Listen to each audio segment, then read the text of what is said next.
Thank you for sticking around here on Highwire Improv. We've got everything set up, so we're just going to go ahead and start because sometimes that's the best thing to do. Sometimes the best thing to do is to take action when the opportunity strikes.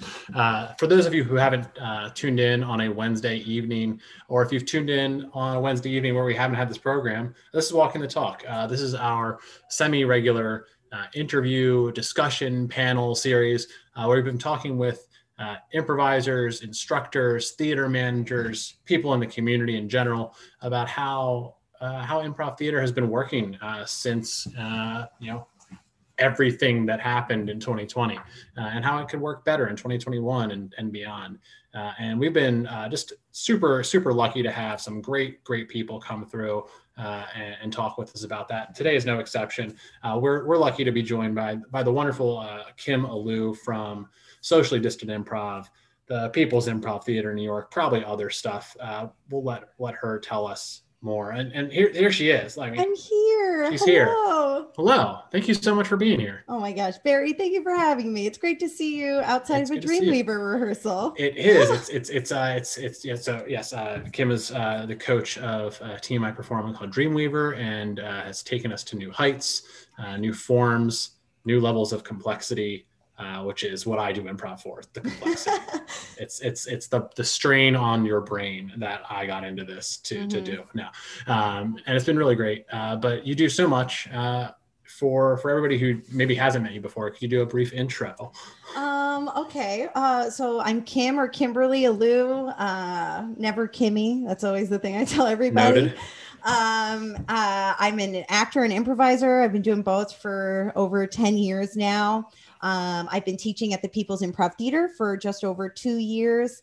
I love improv. I think improv is one of the greatest things ever on the planet. I tell everyone that I meet that they should do two things. Every human should do two things in life.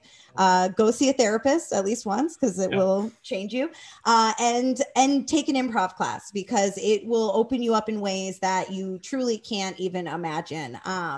It truly changed the way my brain worked. It forces you to be more positive. It engages you with other humans in ways that maybe you've been too afraid to engage in ways in the past. And I've just met the greatest people in the entire world in the improv community. There's no community better than the improv community. I couldn't agree more. And I completely relate with all of that, except for the part about being an actor. But improv does change your brain, does change how you interact with the world. And for me and for a lot of people in the Baltimore community, we have a lot of like teachers and engineers and folks who didn't ever come to performance in the traditional way. And for a lot of us, it's been such a great place to not have like the right answer be what you're thinking about, and unlocking that part of your brain that's just exploratory and just making connections because you want to and because you can. And for me, that's been a real treat. And it's really been like a great balance to my work life. And I hear that from a lot of people. So it's great to hear. And I'm glad you said, so go ahead. Oh, no, I was going to say, I think one of the greatest things that improv like helped me really come to terms with, and I think what I hope helps a lot of people like come to terms with, is the idea that you are enough. And I think for a lot of people, I know for me personally, like I was terrified of improv my entire young adult life. I was really afraid. Like I was an actor since I was a very young child. I've been acting in stage productions forever.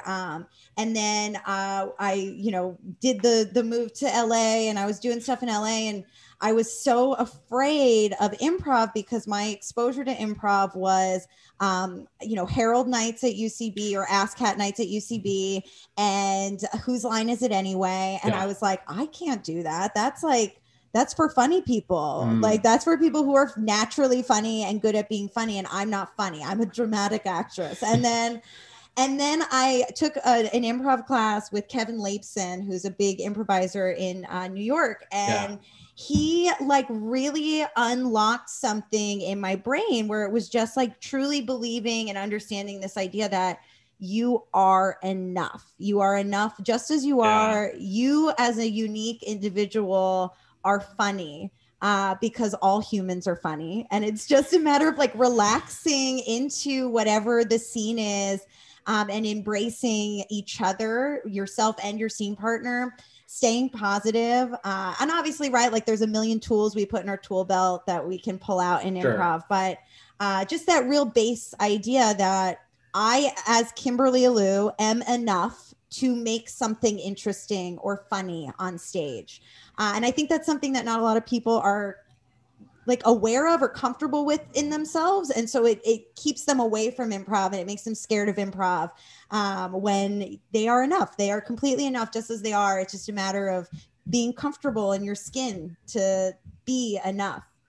Yeah. I mean, and it's such a great mindset too. And it's a lot of the traditional, performance opportunities, even, things that maybe aren't theater related, like just like being in like a high school, like garage band, like all of that is kind of built on this, like you have to be good enough. You have to it has to be worth it. You have to be picked. Like there are all these really, really difficult things that, for a lot of people have prevented them from getting into performance. One of the stories I always tell people in who ask me how I got into it, and like, cause I never did any performance, I told them I tried to audition for one thing in 7th grade. And there was a scene where there was a line of dialogue was slip of the tongue. And I didn't know what stage directions were or lines were. And so for like 30 seconds, I just stood on stage going like, trying to have a slip of the tongue. And like nobody told me, like nobody said anything, and I left embarrassed, and I got a little note in my homeroom that said I had been selected for the chorus, which I knew meant you didn't get selected, and I was like, I'm not doing this again.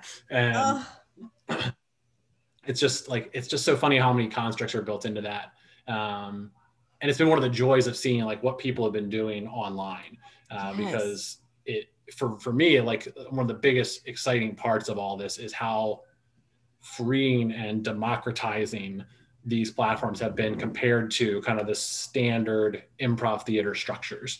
Yeah. I mean, that's what's so interesting about this. Like, for those in the improv world, improv community who have been involved at a theater, because that's how it is in any town. Right. Get involved in the one theater. You maybe go perform at other theaters, but you are in one theater's community. Right. And that's where, your home base is. And then that's usually where you go and audition for a house team, which is supposed to be the creme de la creme of improvisers. And it's weird because I don't know, I've never, like I've been on house teams, but I always hated auditioning for house teams because it brought up those same anxiety inducing feelings that I had when I first got involved in improv, which was be funny. Yeah. And that idea really, like, I don't, am I allowed to curse? Yeah. Okay. That idea like fucks with me so hard. Yeah. The idea of I have to be funny right now. I have to make moves right now that are funny, or else. There's that like or else contingency to it. And I mean like the or else is what in this case it's or else I don't make a team. But that's a lot for people, right? That's a lot for people who've invested 3 years of training in classes. Yes. And there's no other option after this. Like it really is hard for people. It's really hard. And it's something that like I literally watched not only like myself go through the like, I'm gonna beat myself up for that dumb move I made on stage and I didn't like my audition, but then I've like watched my friends who are way funnier than me, way more talented than me, like honestly better improvisers than me, like not make teams because of a bad audition, and then like they hate themselves for it, and it's mind-boggling that any one theater, one establishment can have so much say over our self-worth. It's something that I come back to a lot, which is it's my boyfriend is like a guru when it comes to the idea of self-worth, where he's like, if your self-worth lies in anything or anyone else besides yourself, then it's in the wrong place. Ooh. And it's so much easier said than done. Of course. But like it's so interesting to think that like we as performers, entertainers, humans can take our self-worth and like just hand it over to a theater because we spent like $400 every 8 weeks to take classes there. And it's something that now that we're in this online world, I'm like thrilled to be seeing this disappearance of house teams. And like, not to say that house teams aren't great, yay house teams, but it's been more inclusive in a way that it wasn't before. There isn't this weight put on auditioning for a house team anymore. It's more just like, hey, do you have a bunch of friends that you like playing with? Cool. Like get your team together, come play over on this network. Or like something that the Armory in New York is doing right now, which I think is so fucking cool, is they're doing lightning teams, which is like you just submit your name and they jumble you together with other players and you're just a team for, 3 months and then they're going to do it again. And that sort of approach has just been so nice to see, like the joy that different improvisers are having while getting on stage, getting on screen and playing with people that they didn't necessarily know before. It just there's like a pressure taken off of everyone, which is really nice. Yeah, it's so good to see like so many different places experimenting with different models for this, because it had been this like copy paste of, you have classes, you have house teams, those house teams exist forever. And now and also like the whole audition process, it's like, imagine like if you had like interview for a job, but you could only interview for a job once a year. Like how terrifying would that be? Like, and that's how it is. Like you have one theater, they audition for house teams every 6 months, maybe. And online already, I see like every week, like new projects, new auditions, and just like the explosion of opportunities for people to get like another rep is just so exciting to see, because it's such a bait and switch of like, you are introduced to improv and it's like, they're all tissues. Like, there's another one, 5 minutes from now, but not auditions. No. Yeah. I mean, that's like 8 minutes. Like, I shouldn't say it because like I work for one of the theaters, but it's like, that is something that to me has always been really problematic about improv theaters and improv houses in general, where it's like, come spend all your money here with this intention that we're going to teach you how to do this thing. And then put all of your self-worth in this like imaginary, I don't even know what to call it, like imaginary, like big gig, when in reality, it's like all that does, I guess, in some way is it gives this idea of false legitimization of like, it's been worth all the money I spent because I made this house team. Right. Instead of being what it should be, which is I spent all this money to learn this thing that brings me joy. Yes. And I'm going to keep doing that thing, whether or not some theater bigwig like enjoys what I'm doing. Like I can't tell you, like I was on a house team at the Pit for like a whole year where we had basically like, the same slot. We were doing improvised rom-coms and improvised film noirs, and I loved my teammates and we had so much fun. But like my indie team shows would sell out way more often than my house team shows. And like that should be the thing that gets you excited and like legitimizes things. If you want to feel like it's legit, where it's like, if you're able to put together a team with people that you not only like love as humans, but like genuinely enjoy being around, genuinely enjoy performing with, that alone is a big win. And then to be able to put up shows where like you're going to sell out the theater, or not even sell it out, but just like get people who you don't even know, like showing up to watch what you're doing. That is so much bigger and better than some label of a house team. And I'm sure I'm going to get an email tomorrow about this from somebody, but it's like, I understand the idea behind a house team. It's supposed to be like the theater's way of advertising to the world. This is the best of the best in our community. This is our theater. This is the people that we trained.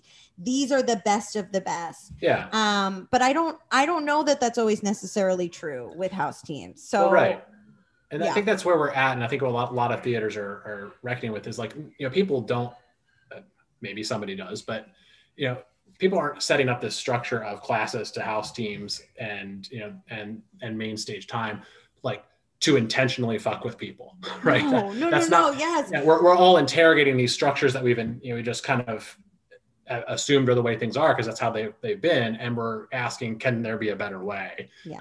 And for the bigger institutions, it's going to take more effort and more time to change those things. For something like socially distant improv that formed this this past year with all of this knowledge about what works and what doesn't, and can do it in a very nimble way on the internet, you can make changes more quickly. And I think that's really exciting. Yeah. I mean, that's the thing. So for those of you out there please who are give like the intro of that. Yeah. So socially distant improv is, I call it an improv network because we're not a theater. We don't have four walls. We have no intention of ever really becoming like a theater. The idea behind socially distant improv started out with Dana Schulman and myself. We both worked the very last shift at the Pit before everything got shut down in 2020, in March of 2020. And we got the email while sitting in the teacher's lounge that until further notice, tonight was going to be the last night of classes and we'll let you know. Yeah. And I went and taught my last in-person level 1. I felt so bad because this group, it was their last class before their grad show, which was supposed to be that Saturday. Shout out to that level 1 class who I'm still friends with and follow me on things. I swear to you guys, we will get that level 1 grad show. I swear. But I went and taught, she went and taught afterwards. We walked out of the building and I was so sad. I was like depressed. I was like, I'm just going to go home. I'm just going to go home and sleep. And Dana, the like ever motivated, positive one out of the two of us, she was like, I'm going to go next door to Pioneers, which was the bar right next door to our training center for the Pit. She's like, I'm going to go have a drink with everybody. I need to, I can't not do this. So I'm going to go. And I was like, okay, go. So I go home and I'm laying in bed and I log on to Facebook and I see that Dana has gone live on Facebook with a bunch of our improv friends, some of my students who had just finished class, who had gone next door for a drink. And she was holding in the back of the bar a jam. So she had just like gotten all the improvisers together and they had like asked some drunk person going into the bathroom for a one-word suggestion. And they were just playing live on Facebook. And I was sitting there watching and I was like, oh my God, we have to keep doing this. Like somehow we have to keep doing this. So Dana ends the live stream and she texts me and she goes, should we keep doing this? And I was like, yes, we had the same thought. And I was like, I don't know. I'm like, you live with Giancarlo, which is her fiance now. They're about to get married this Friday, but at the time, just boyfriend.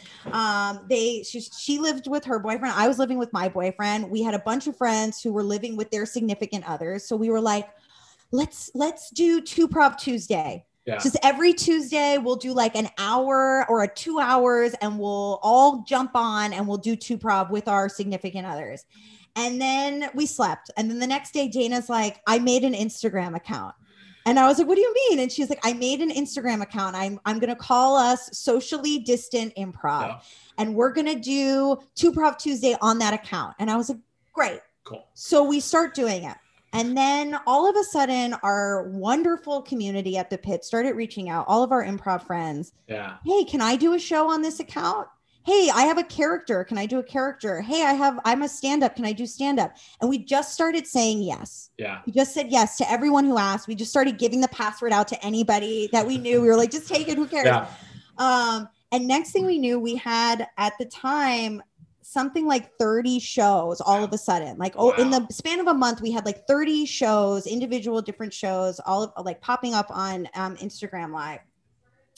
And it was wild. And we very quickly were realizing like, oh my God, this is snowballing. So we like created a Facebook account. I made us a website. We still really had very little idea of what the fuck we were doing. And so we had noticed that a friend of ours had figured out a way to like get his guitar or piano like plugged into his laptop to like make music for musical improv. So we were like, oh my God, we have to learn how to do this.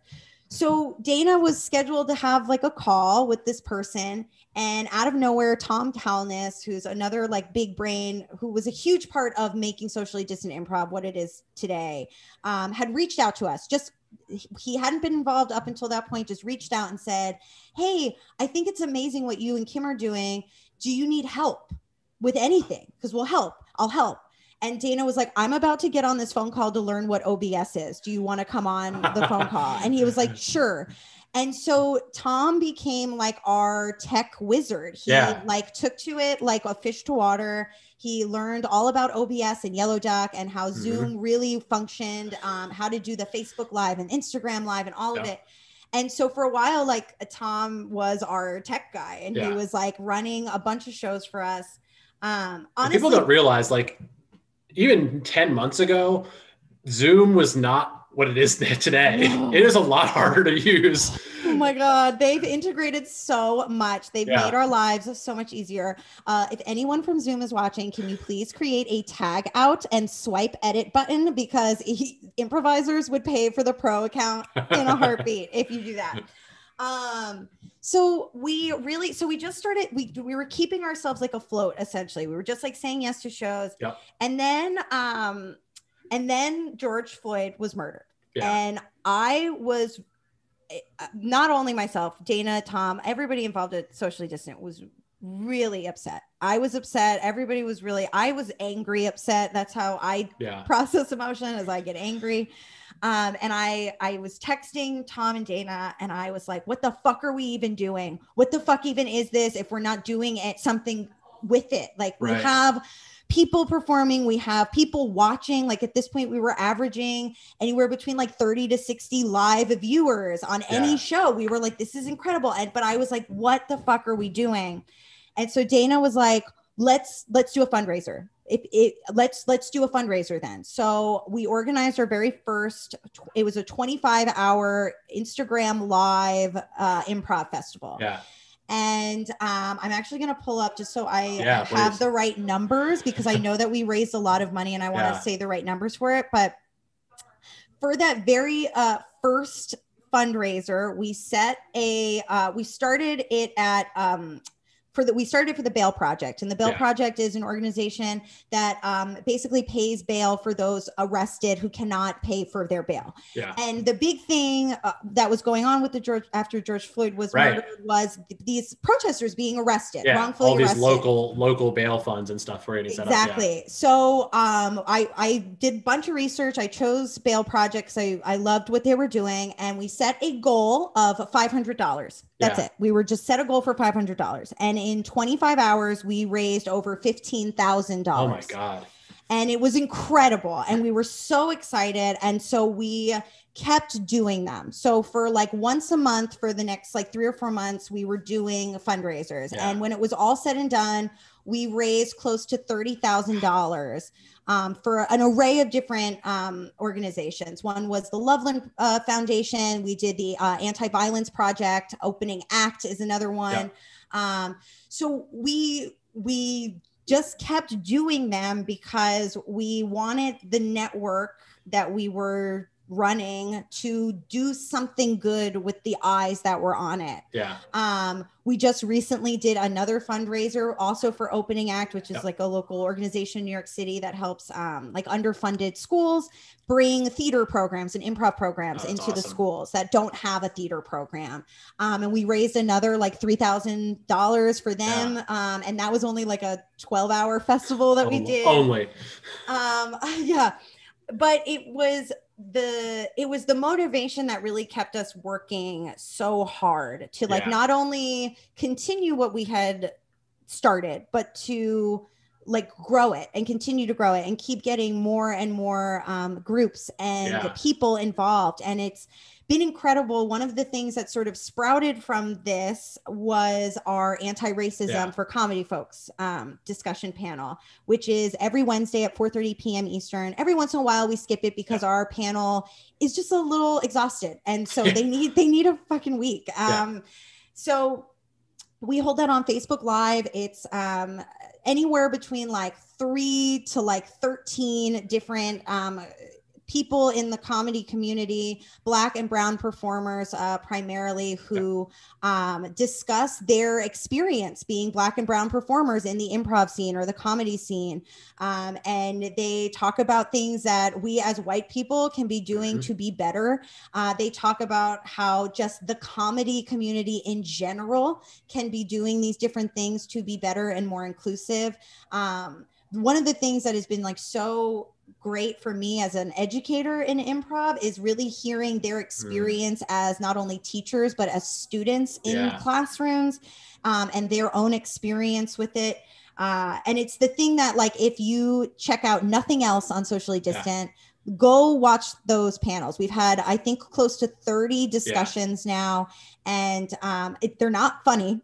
Sometimes maybe a funny moment will happen, but it really is. It's incredibly eye-opening to have an understanding of what the experience is for those who are not yourself and not you, and not in New York or LA, who are in Baltimore or Dallas or Chicago or in any of these other cities, to really get an understanding of what it means to be a Black or brown performer in these communities. So yeah, I can't say enough for those. It's literally the largest, most comprehensive resource on the topic that exists. Yeah. I mean, it's probably over 60 hours of personal conversations and discussions from the 25 to 50 most expert people on the topic of anti-racism in improv, if not comedy in general. It's astounding. I mean, and listen, you guys can put it on. I should actually talk to Dana about how we can pull the audio and make it a podcast, because it's a great idea. It's a great podcast. Listen, I will put it on, because I can't always watch live week to week. But when I'm like, when I'm doing laundry, I'll pop it on and I'll just listen to it while I'm like doing my other things. And it really is. Thank you for listening. And it is really such a beautiful resource, I think. And I could not be more grateful to those panel members for not only like showing up and telling their story, but doing it every week. Michelle Gilliam, especially, she is someone who shows up literally every week for the most part to have this discussion. And it is not an easy discussion to have. And Blue Cavell, who's a big Baltimore improviser, just like a lot of these really incredible human beings who literally are just like taking the time to put themselves through uncomfortable conversation again, because they're reliving these experiences, all to ensure that these comedy communities all over the country, hopefully that a lot of people are listening from all over the country, are becoming better educated and are understanding their experience and what it's like to go through that sort of stuff. And I'm unbelievably grateful to all of them. So if any of you are watching or listening, thank you. Thank you. Seriously. I want to ask, what's really striking to me about both the fundraisers and the anti-racism for comedy folks panel is neither of those things took a lot of time to set up. Now the anti-racism panel, obviously a lot of time is being put into continuing to do that, but the barrier to doing either of those things was really, really low. And it just takes people saying that's something I want to do and then doing it. And I'm starting to see that more from online communities in particular. Do those things that, at a large organization, there'd be a committee to talk about a plan to, and then you end up just like writing a check. Like that's what happens at companies. That's what happens, at arts organizations a lot of the time. And this is such a great improv lesson, when you talk about like improv for the world. It's just like, no, there's something you can do. Try it. Yeah, right? Just do it. The downside of the fundraiser is we didn't raise $15,000. Oh, we only raised $14,000. Oh no. Oh no, exactly. Right. I think a part of it maybe part of it is it's because, like Highwire, I'm sure you guys feel this too, where it's like we're a group, right? We're a legitimate organization in its own right, but we're still sort of like the indie scene. Right. Like we're not UCB. We're not the People's Improv Theater. We're not Second City. We are this little subgroup that broke Yeah. off. It's kind of like talking about house teams versus indie teams, where Yeah. it's like there's, I don't know, maybe there's more of a softness towards the indie scene. And maybe there is that feeling of like, well, you're UCB, so fucking pay me for my time, which is like genuinely a big reason why, like, when we do these anti-racism discussions, we put all of their Venmo information, like tip our performers, please, like tip our panelists, because they're taking the time out to be here. Dana and I make zero money running Socially Distant Improv. Any money we raise at any point goes directly to organizations, or we give it to our performers in some way. We don't keep money. Any money that we spend is just coming out of our pocket from working our own jobs. And we want to, honestly, like, that's a big thing that always bothered me about the house team situation, is like, I'm representing your school, your theater, and you're not paying me for my time to be here. It's supposed to be just this, I'm so grateful to be on your stage. And it's like, I could be on your stage as an indie team. So yeah, I don't know. I think maybe part of it is because Socially Distant, Highwire, like, we're this indie scene of theater, of the improv world. And so maybe there's, it has been, quote unquote, easier to like organize these things, because we don't have to stress about like, what is it going to cost us to like bring in all these people? We can just simply reach out and say, hey, we want to do this. Would you have any interest in joining it? We can't pay you, but we can throw your Venmo handle up and and hopefully other people will tip you and pay you. And we're lucky that so many people are saying yes. And I don't know if that will continue forever. I think as long as Dana and I are still not making any money, it will continue. Right. But yeah. Well, I think people are finding that there are earnest organizations and people who are trying to do good things. And as long as that continues, I think there's going to be a lot of support for it. And I think, organizations like Socially Distant Improv, like the Improv Boost, like Queen City Comedy is a great example of how, that's an established, long running improv theater in a major city, Charlotte, North Carolina, for those who haven't heard of Queen City Comedy. But they're also doing a lot of stuff in this vein, and it's not that hard.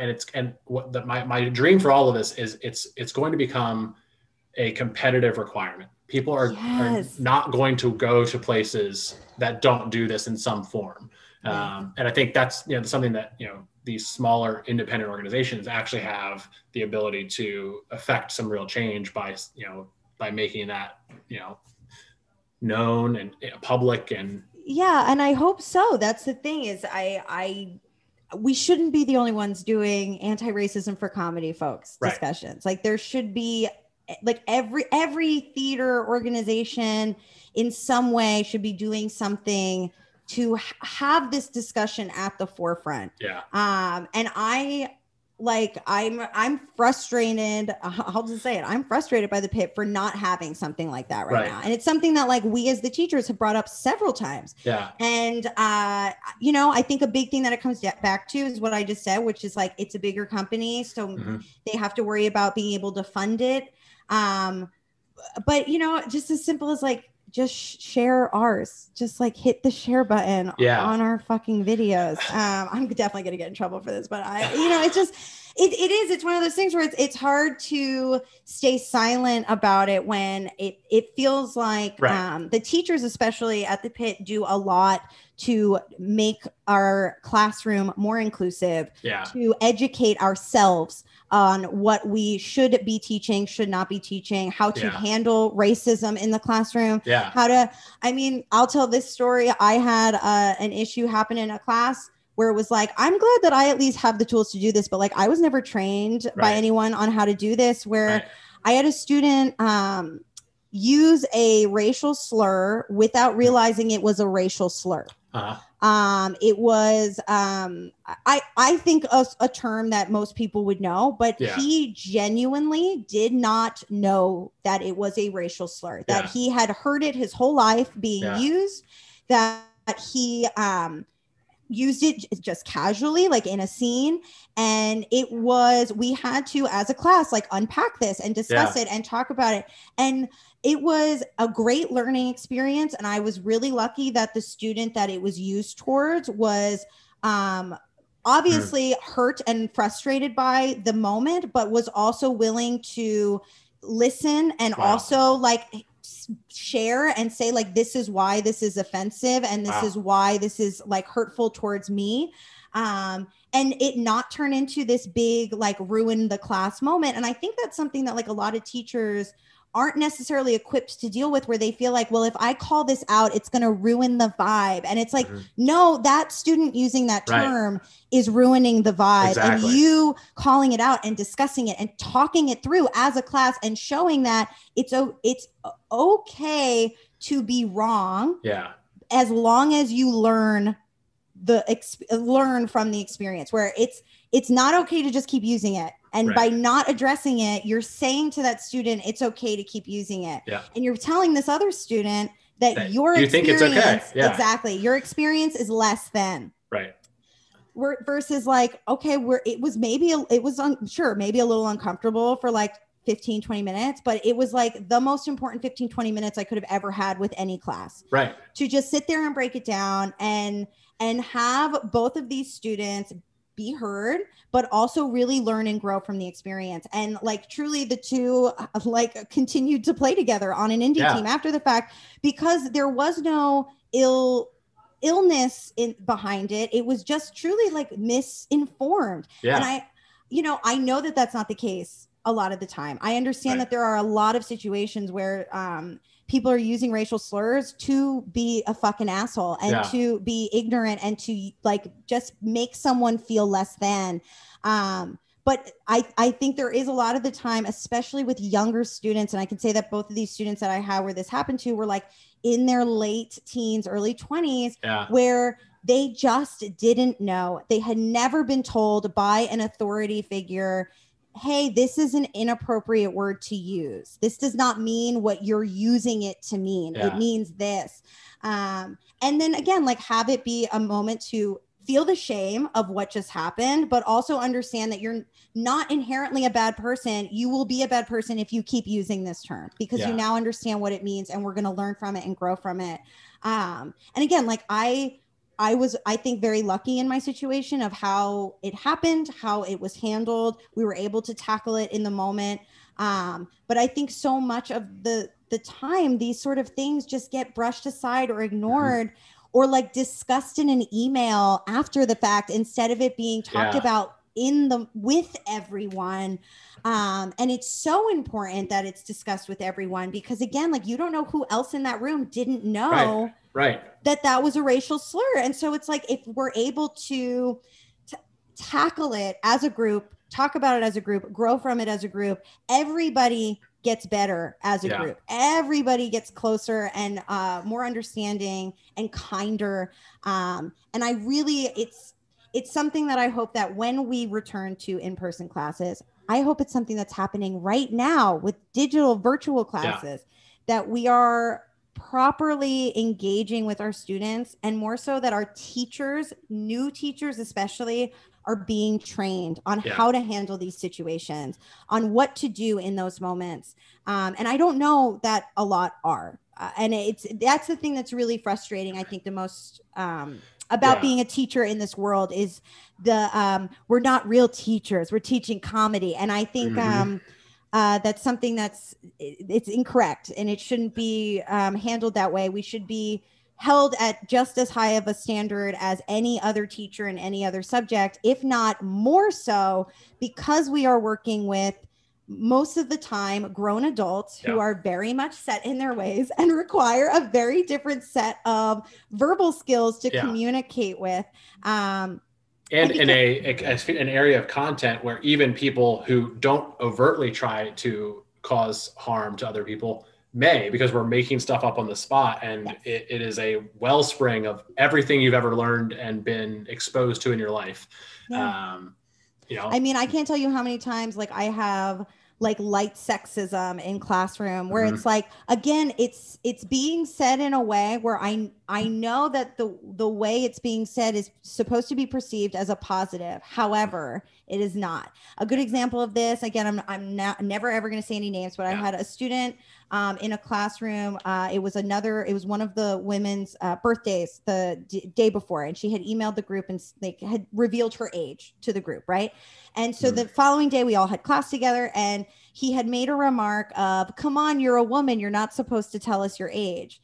And I stopped and I was like, "Listen, if you have the confidence to share your age, it doesn't matter what gender you are. Okay. Let's not genderize age, guys. Like, let's just be human. Like if I'm comfortable enough sharing how old I am, I don't want to be told I shouldn't do that because I'm a woman. And again, it was like, yeah, you know what? You're right. And we move on. Right. And it's like, but if I don't say anything in that moment, then that's adding to the narrative for this student of I'm allowed to say these sort of things.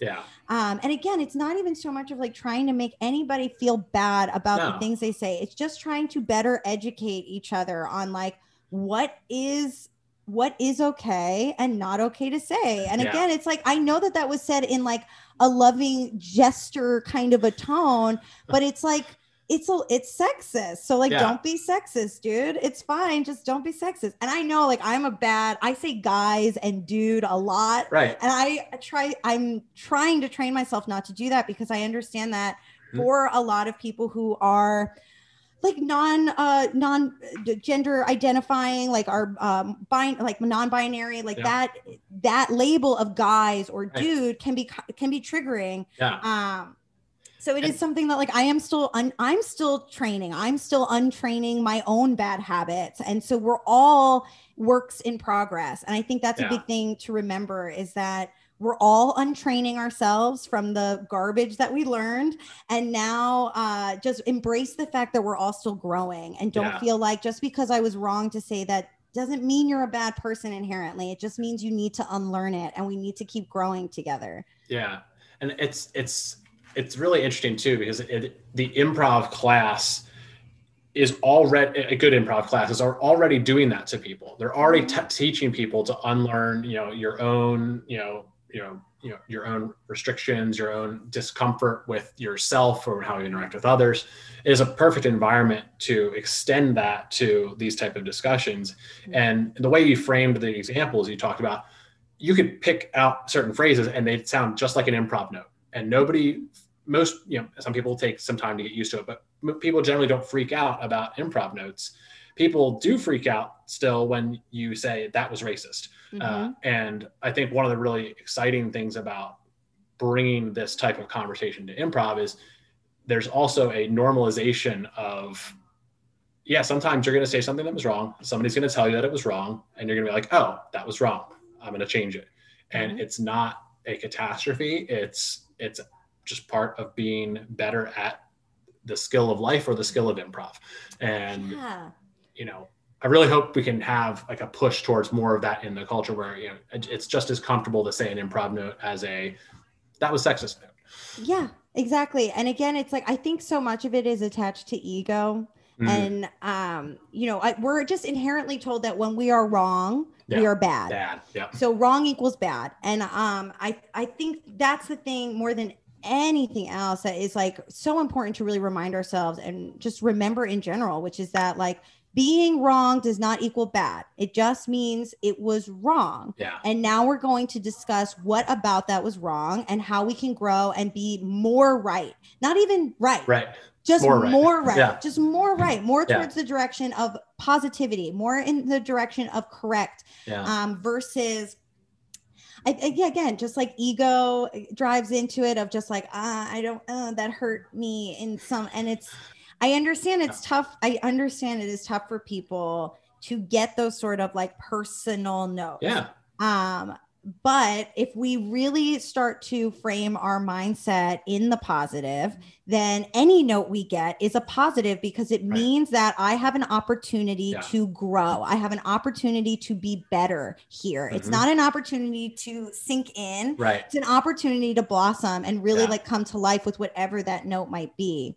One of the things that I will say I'm like so thrilled to be seeing more of is the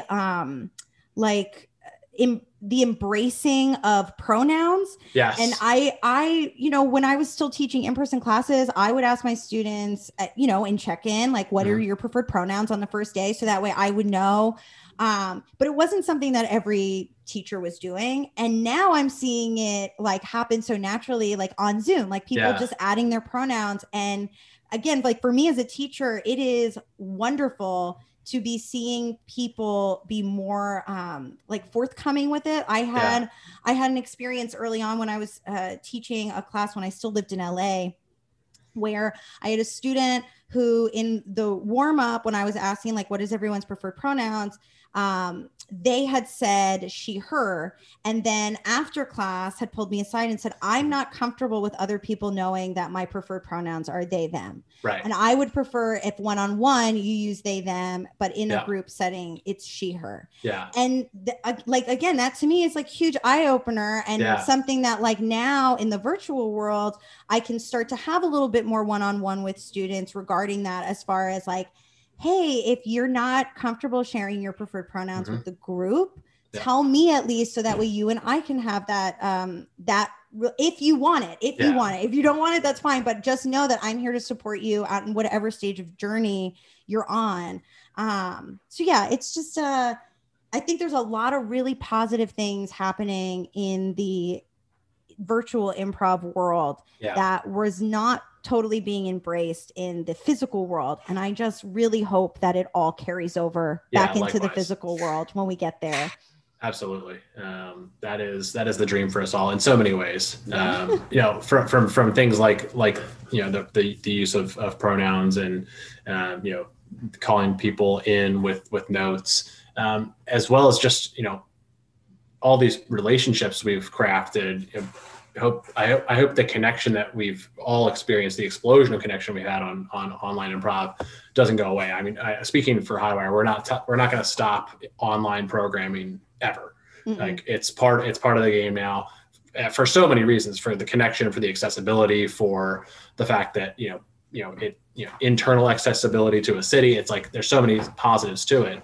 Well, I mean, look at this, right? Like I would have never met you or Kristen or anybody at Highwire if there wasn't this like online world. I have worked with students now from, I have to say, when I did my workshop for Highwire, that was personally one of the coolest experiences as a teacher, to have a student from Canada, from Mexico, and from Bulgaria, all in one class together, all learning about dramatic improv and like some really fucking good scenes, like really good. I was blown away. And it's one of those things where it's like, I would have never met any of these people had the pandemic not happened.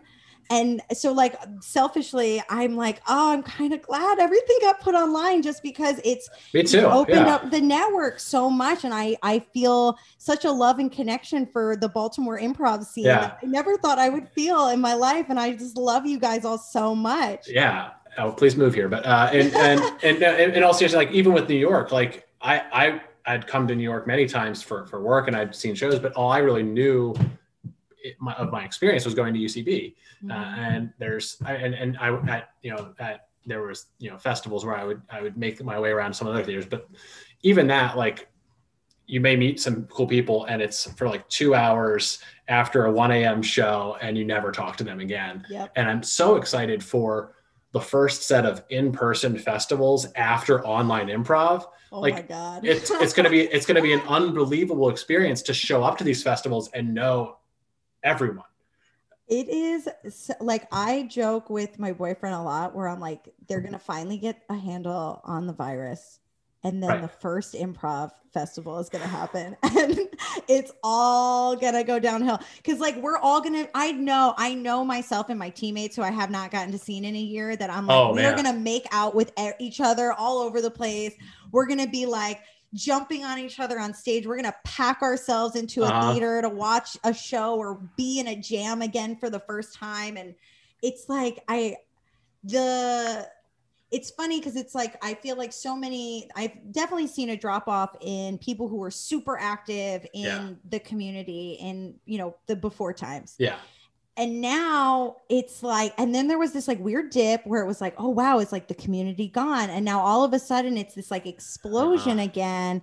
I mean, Socially Distant at this point has close to like 70 shows a month, like every month we have like so many fucking shows. We are now working with improvisers from all over the country, some all over the world. Like we have connections now because of our anti-racism panel with theaters in London, with theaters in Mexico. That I have to tell this story because that was probably the coolest thing ever. We, for our 24-hour festival, we were doing a late night jam at like midnight on the festival run. And I had posted to Reddit about it. I was like, I'm just going to go post all over Reddit about our festival and see if people show up. A gentleman named Rafa from Mexico City joined the jam and did a scene with Dana one-on-one. It was such a great scene. It was so funny. We were just so excited because it was the first time anyone outside of like our New York bubble like appeared in this socially distant improv world. And so after the jam, we messaged him and we were like, Rafa, you're great. If you ever want to take a class at the Pit, let us know. We'll get you in for free. If you want to do something on Socially Distant, let us know. We'll like set it up. And now every Wednesday at 6 p.m., I want to say 6 p.m. Eastern, we do a show called SDI on Espanol. And it is a completely Spanish show where we have all Spanish stand-ups and Spanish improvisers doing shows in Spanish. Like it's incredible. I love tuning in because I don't speak Spanish. I don't understand a word of it, but it's so entertaining because they're such physical actors and improvisers. And they are some of the nicest, kindest human beings. They asked me to coach them once, which was hilarious and fun for me because again, I don't speak Spanish. Right. I had so much fun working with them. They're all like wonderful bilingual improvisers as well. They all speak English, Spanish. Some of them speak like a third and fourth language. It's like mind-boggling how much smarter people outside of America are. I was running these scenes with them and they were doing them in English and it was fine. It was fun, but I could tell that they were getting in their heads about their words. So during like the second hour, I was like, no one's allowed to speak English. You guys have to do scenes in Spanish. And I'm going to try and give notes on your improv, but just do scenes in Spanish. And they were so much looser and more fun. Wow. And like, I knew they were doing better improv because they were making each other laugh hysterically. And I was like, this is what matters. Yeah. And I've, of course, like since passed them off to like a Spanish speaking coach. Cause I'm like, I know you guys, I love you guys. I want to work with you, but like, I'm not going to bring you to your full potential. You need to work with someone who can like work with you. But that's been the experience of virtual improv is just these incredible little smaller communities all of a sudden like crashing into each other. And now there's this like huge world of virtual improv community that like spans to Baltimore and Dallas and Mexico and California. And like just this huge outreach of humans that I truly, I know that if we could go back and we could like eliminate COVID, everyone would. Who wouldn't? It's awful that it happened. But I am so grateful that it forced us online because I think it made for a better community. Yeah. A big thing that Dana talks about a lot, and I love this, is the idea of comedy unity. And that's something that doesn't exist when we have our brick and mortars. It's exactly as we said before. You're a UCB kid, a Pitt kid, a Highwire kid, or whatever kid. And because you're like constrained to these theaters, But being online, it's really opened up this opportunity for true comedy unity. Yeah. We're not competing with each other. No one is making money right now. Like, we're just doing it because we love to do this, and we love each other, and we want to create a space for people of all walks of life who feel like they have the bravery to get in front of their webcam and do a scene with someone in another state. This is the space for you.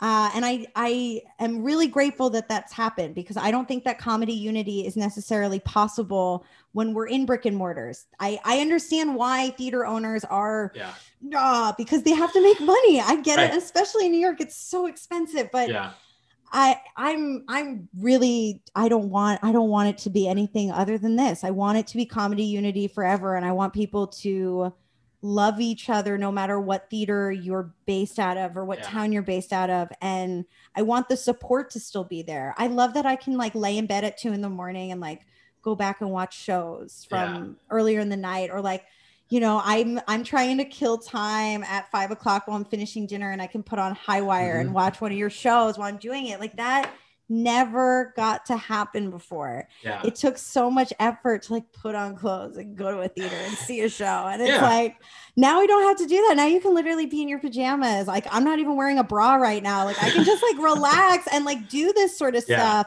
And it makes it more accessible, I think, in a way that it just wasn't before. Yeah, and I have high hopes that we'll get at least part of that. We'll hold on to at least part of that, because, you know, like before, like it was an argument to say we should put this show online after we have it live, because oh no, it's improv. It's supposed to be in the moment. It's not. Wrong. Like like put it up. Put it on. It's fine. Yeah. And like I think it's gonna be really hard to put the water back into the bottle now that people have seen what's happened. Well, and like look at these amazing shows that are happening because of Zoom. I obviously, like, I love Actor's Nightmare. Actor's Nightmare was always one of my like which is called Half Scripted. Is that what it's called? That's what we call it. Yeah. Half Scripted on Highwire. But it's just basically Actor's Worst Nightmare, which is a super fun show, but really hard to get actors to do, because they have to memorize a script, and you literally have to memorize it perfectly because you don't even have your cue lines there to remind you. But on Zoom, you can just pull up your scripts right there. I'll plug my own show, The Writer's Room, which could never be done in real life, but is possible on here. The Writer's Room is a show where any writer who has a half-finished script, a spec episode, an original play or pilot or movie or anything, you bring your half-finished script, we cast it with improvisers, we read and perform your script, and then when the script runs out, the improvising takes over, and we find our way to the ending. And getting to do my Broad City spec was a dream come true. I was so nervous, and I was like so thrilled that people not only liked the script, but like got super into the characters they were playing. Jeff as Bevers is literally like my background on my phone because it's so funny. But Brian as Trey was like him taking his shirt off. Like, these are things that I'm sure I could have figured out a way to do it in person. But it would have required like rehearsals and how are we going to stage all of these scenes? And instead it's like, just sit in front of your computer and just, what can you do in your little square? And that's what you can do. There's just like countless shows that like Critter Time even is like so much better. Critter Time is a show on Highwire. It's a lot harder in person. It's so much harder because you've got to have an animal in your theater, and it's like, how do you get a theater to even say yes to that? And then like maintain the like chaos of having an animal in your theater. Now you get to just like pop on with your pet. If your pet's not being super cooperative, let him run away and put a picture of your pet up. Who cares? And it's really cool to see what people are doing in this medium. It's like stuff that could not happen on stage. So I'm thrilled to hear that Highwire is going to keep doing online shows. Socially Distance is going to always do online shows. So and I mean, it is just an encapsulation of the spirit of improv. And I mean, what better way to kind of sum up the hour than everything we've talked about is just people doing improv with the circumstances they've been given, and you know, the result has been amazing. Truly. Thank you so much for being here. This has been a wonderful conversation, as always. Where can we find you, or can find Socially Distant Improv, the Pit, all of those things? And then after you kind of plug those things, tell us a couple people that we should talk to. Who else is doing great stuff? Okay, in this world? You can find me on Instagram at alu_who. That's ALU_WHO. My website is also aluwho.com, ALUWHO.com. You can find Socially Distant Improv at Socially Distant Improv. Also, the website sociallydistantimprov.com. You could follow us on Instagram or Facebook. That's where all of our programming is just those two. So follow. We have stuff on both channels. Some are like exclusively Instagram, some are exclusively Facebook. Most of our like 2Prov and stand-up shows are on Instagram, and then anything with a bigger team you can find over on Facebook. And then the Pit, you can take classes with me by visiting thepit-nyc.com. Right now, I am teaching 3 different courses. One is Approach to Dramatic Improv, which is, as I describe it, an acting class that you don't need to prepare a monologue or a scene for. You just show up, and we're going to like dig in and get emotional and grounded and work on relationships. I have the level 2 version of that class, which I just started teaching, called Advanced Dramatic Improv, where we aim to perform a 2-act play, an improvised 2-act play by the end of it's only 3 weeks. We have 6 classes in 3 weeks. It's a lot. I love that format though. Oh, I do too. It makes it fun because I can really like dig in with the group instead of it feeling so spread out. And then I'm also teaching how to start a virtual indie team. And in that class is all about the one half of it is you and your teammates are creating a brand new form that is unique to you and your teammates. You can pitch an idea. I have a list of ideas that I keep pitching to classes that no one takes. One of them is what's it called? Your Own Adventure. What is it? Choose Your Own Adventure form. A Choose Your Own Adventure form. So if anybody out there is interested, I have this idea. I want to do it, but no one likes it. And the other half of the class is you really learn the ins and outs of having a successful indie team. And so you learn how to stream yourself from Zoom to Facebook Live or Zoom to YouTube Live. You learn how to properly market your team. You learn how to target different audience for what your team is doing. At the end of the course, at the very last class, I teach you all how to create what is called an EPK, an electronic press kit, which is the most magical document that any team or individual can have for any project.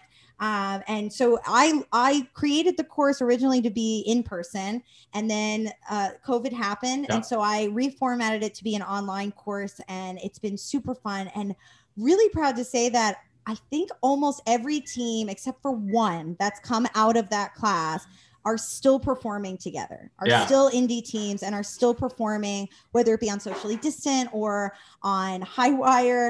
I know a few students have broken off from an indie team class and like made their own indie team and have been doing their own thing. So highly recommend it for any of you out there who are seasoned improvisers and just looking for something new and different and want to try inventing a form, because it's really fun. It's my favorite thing to do. I'm so happy that class exists, both because of the form invention part, which is like speaks to my like improv nerd aesthetic, but just the presence of the class to teach you how to be an improviser, not how to improvise. It's a huge gap that exists in a lot of the theater communities. There's one way to do it, and if you're not extroverted enough to form a team, or you don't know how to use the technology, then good luck. Good luck. Instead, or come take this class, and then you'll have a team. And that's the thing, is even if you're on like a million indie teams and you're like, I can't really commit to like being on a whole other indie team, but I can commit to 6 weeks. Do that, because not only will you invent a forum with your teammates, but you'll leave with all the knowledge that you need to go make those other indie teams a success. Really understanding like how to contact a place like Highwire and do Right. it the right way and not just sound like, hey, I got this team. It's like, no, like really like learn how to sell yourselves and understand like all of the things that go along with it. Yeah. That's why I created the class, because when I was coming up in improv, no one was teaching me how to like form an indie team. No one was teaching me like nobody's doing that, how to do it, any of it. So when I finally got to teaching at the Pit and Ali let me pitch this class, I mean, the whole idea was to be like, hey, it's house teams aren't the only option. So you can, you could do other things. Oh no. And with the class, you would get six Wednesday nights in a row. You meet with me and your classmates, and then every Monday night for 6 weeks at 8:30 to 9, you perform on Socially Distant Improv. So not only do you get 6 classes, you essentially get 6 grad shows in the class, and it's super fun. And you'll of course be offered a permanent slot on Socially Distant afterwards, because that's how I roll. Say yes. So check that out. Awesome. thepit-nyc.com. I have a bunch of classes coming up in March. And then as far as like who you should talk to, I have a few people in mind. Will Luetta is incredible and is like hilarious and is not only like an amazing improv teacher, but an amazing like comedic storytelling teacher, and is somebody who can really speak wonders not only to his own experience as a brown improviser in this world, but also just being like really a very talented storyteller in his own right. And I just love him. He's truly wonderful. And he's somebody who's on our panel. So I, of course, love him so much. I know you guys are already talking to Blue, but you have been somebody else. I would love for you guys to talk to Charles Patrick Gooch. Charles Gooch is a literal gift to the world. It's true. Gooch has called me so many times just out of the blue to just chat. And I can't tell you what it means to just have met someone online who I've never met in person. Who just is just so warm and kind. And if he doesn't hear from me in several days or a week, he'll like reach out and be like, I'm just thinking of you. I love you. I hope you're okay. You're my family. And I'm just like, oh my God, I love you so much. Oh my goodness. So Gooch and Will for sure. And then I would love, I doubt you've even met Sunny, but Sunny Atwall, who is a newer teacher at the Pit. Sunny is one of the kindest, most supportive people I've ever met in my life. He won a Pittison or an intern Pit of the year when the Christmas before everything got shut down. We had our big Christmas party. We give out awards at the Pit, and he was awesome. Intern of the year, work study of the year, as they call it. But he should have won Pittison of the year, because Sunny will go above and beyond for any human being he meets. You can catch Sunny on Socially Distant Improv Monday through Friday. It's called the Sunny and Mike Hour. It's him and Mike Werner on Instagram Live. They do it's only 15 minutes, but they call it the Sunny and Mike Hour, which I find hilarious. From 10 to 10:15, they perform Chuprov, and he is lovely and wonderful in there. You can also catch Sunny every Saturday night on Socially Distant Improv on The Big Show. He's one of our Big Show regular players. And the reason he's one of our Big Show regular players is because he is so damn supportive. He makes every person he's on stage with look like a genius.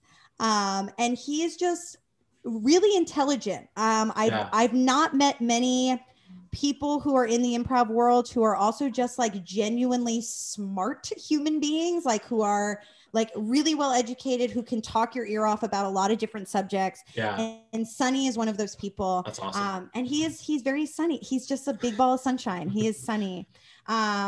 So yeah, those would be my 3 that I would say check out, because they're wonderful, wonderful human beings. They're wonderful men who are all Black or brown improvisers and performers in this world. And I'm sure can speak a lot better on these subjects on inclusivity than I possibly could.